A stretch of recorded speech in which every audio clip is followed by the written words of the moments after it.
Today, I put my microphone in my hair. When you have curly hair, you can hide things. Hello, everyone. Welcome to another day on my channel. I actually wanted to make this video today because I have recently started landing brand deals on my page. And I know that user generated content, aka UGC, is a big deal and it's a hot topic right now and everybody wants to get into it. So I just wanted to share my story and let you guys know how I got into it and also share some tips on how you can get into it as well. Okay, so disclaimer, I am somebody who was previously a brand looking for influencers to work with. So this is my first experience actually being like a creator that a brand was looking for. So I already had a little bit of an idea as to what a brand might be looking for in somebody that they might collaborate with. So it was kind of fun to be the person on the other side of it this year, but I am so excited I did it because toward the end of the year, I was able to generate a whopping $5,300 through brand deals. And that was really only from putting a small amount of effort into them. Like, I literally just did not understand the potential of brand deals. And had I known, I would have been doing UGC like all these years. But you don't know what you don't know. And now I do know. And so I am going to show you guys how you can start your UGC journey and how I got started on mine. And yeah, let's do it. So I first just started posting reels to my page toward the beginning of the year last year because I just really wanted like a creative outlet. Just kind of wanted to, put some content out that I felt like might help other people because I was struggling in my business and I really wanted to kind of just see if I could put some valuable content out there that people might laugh at. And some of the reels caught a lot of steam. So I was like, all right, cool. Like, let's, just keep creating content that I enjoyed. It felt good to create the content. After one of my reels gained a lot of traction, I had a brand that reached out to me about doing like a kids shampoo collaboration or something like that. And I was like, yeah, sure. Why not? Like, let's see. And at that time, I had already worked with my daughter a lot on for my business. So it seemed like a pretty easy thing. Like, they send me some shampoo and conditioner, we create some fun content. We were getting some more eyes on my page at that point. So I thought it would be fun. And so I took it and I did it and it did pretty well. I think it got like maybe 3 or maybe 5,000 views, somewhere between like 3 and 5,000 views. Those are like my lower viewed reels. So it wasn't like a top performer, but it still got it like a good amount of traction and it was a cute reel and the brand was able to reuse the content. So it was great. So when I ended up taking that collaboration, they actually required that I sign up with this one app. I believe it's called CAPSSION. And that app was like almost like an influencer marketplace a little bit. It was like a collaboration marketplace, I should say.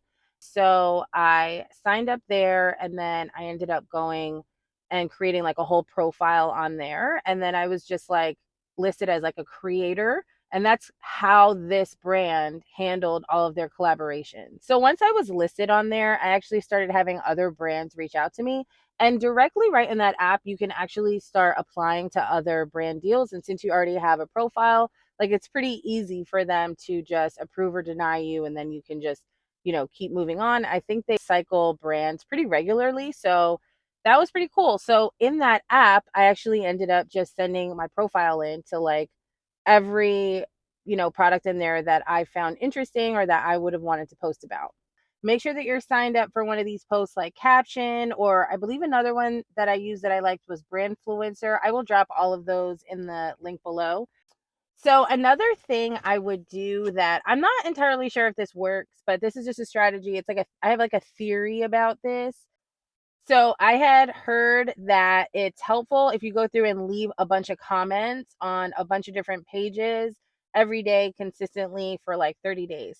So I would leave about 25 comments on posts throughout the day. So as long as it's relevant to me, as long as it would be like somebody I would consider, somebody I would want to engage with or create some sort of online connection with, I would leave a comment. It kind of allows the algorithm to see that you are an active user, and then it also helps the person's page grow. So it's like a win-win for everyone. And they say that you have to be a fan to get fans. So if that makes sense. So I don't know if it works. I don't know if this theory actually works, but I did it. It couldn't hurt, right? So So then once you start landing more and more of these free collaborations, you'll be able to have a better idea of like who your audience is and like what they want to see. So I started posting like my regular reels, and then I started posting like free collaborations a few months later, and then I got my first paid collaboration in the summer. And once all the details of that and everything were aligned, I believe I had to post the second week of September. So my very first paid collaboration was in September of 2023, but the paid collaboration like invitations kind of started coming in like more toward August. And I would say I started posting the actual free like collaborations around June and July, but my free like the reels that I was posting literally once like every 3 weeks or something like that, I started doing in like March of last year. So it was a process that definitely could have been sped up. I didn't have any kind of strategy with this. So this is something like, so time I wouldn't necessarily consider to be all that much of a variable here because like I didn't really have a strategy. So keep that in mind. So my first paid collaboration was actually only for $250. It was for like a kid's toy, and I had already been working with my daughter a lot for my brand, so I already kind of knew we already knew what to do. Like she was down, I was down.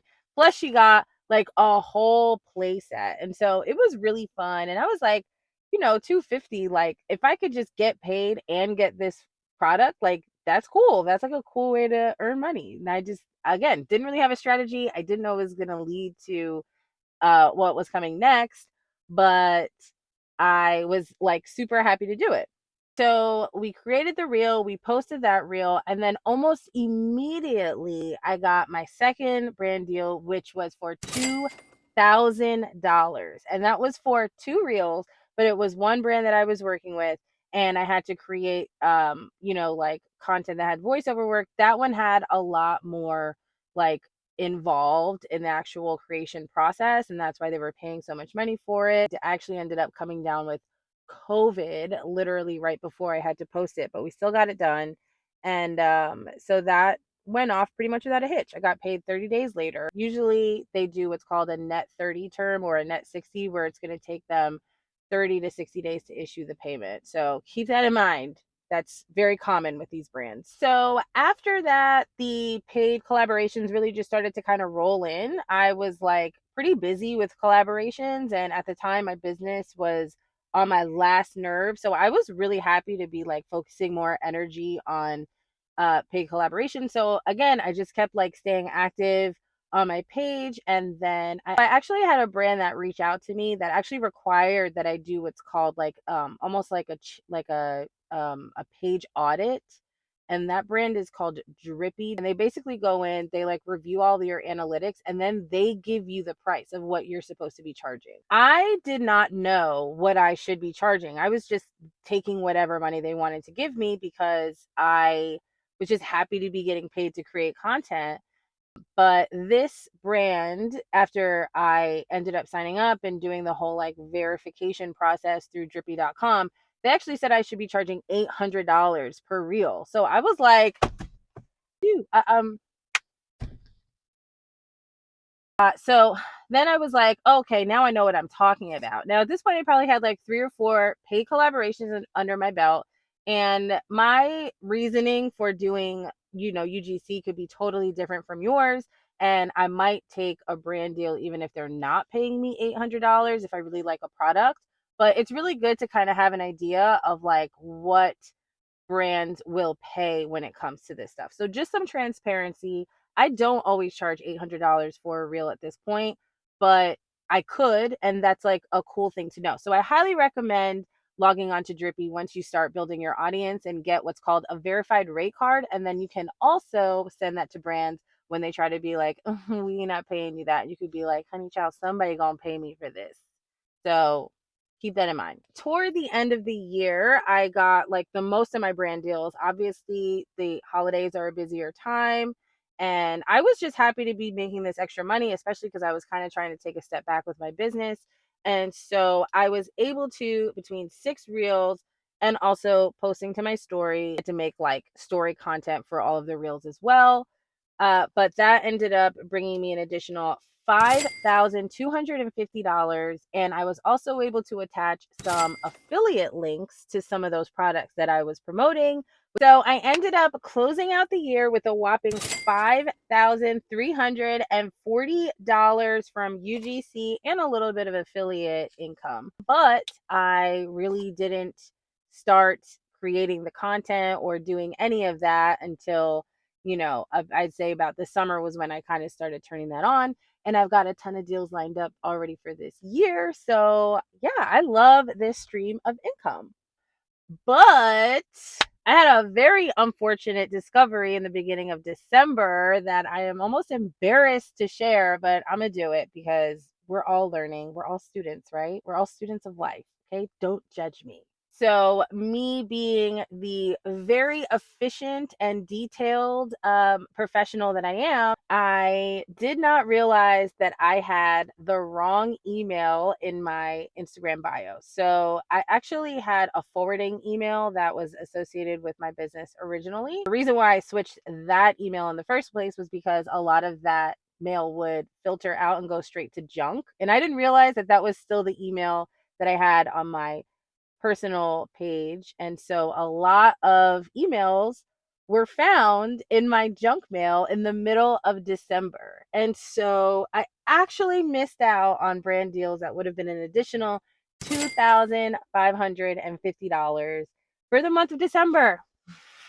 I'm not bitter about it. I'm fine. I'm fine. What's $2,550? That wouldn't have taken care of several bills for me. Are you kidding me? But anyway, what's done was done. I was just kind of happy to see that like I had the potential to make $7,890 off of just content creation alone. It is what it is. You don't know what you don't know. And obviously I changed it now and I do have some more deals lined up. So anyway, that's my experience with UGC so far. I personally love this as a stream of income for everybody because it's super unique. There's not a lot of competition. Like, yes, there will be a lot of creators, but if you've got the ability to create high quality content, then you should be doing that for brands because they will pay you handsomely for it. To get started, I would just start doing a lot of free content, focus on creating high quality content and an engaging audience. Those are the things that brands are going to look for the most. With user generated content, you're not always going to have to post to your page, but I think brands really like to see that you just have like a connection with your audience. And then I would just say consistency is key, like once you start to build an audience and you really start to grow and you start to get more comfortable, then you can start reaching out to brands. I haven't really been reaching out to brands that much. I reached out to like a plant brand and they were like, "Girl, I know you are not aligned with us." And I was like, but it's fine. I have a bunch of other brand deals lined up. So I'm not bitter or anything. But yeah, even if you aren't really prepared to go and just like slide up in everybody's inbox or everybody, emailing all these brands, then just focus on creating high quality content and then just stay consistent and just keep growing. And yeah, I'm wishing you a fruitful and abundant year. I hope that this was helpful for you. If you love this content, I would love for you to like, share, and subscribe. And yeah, I'll see you in the next video.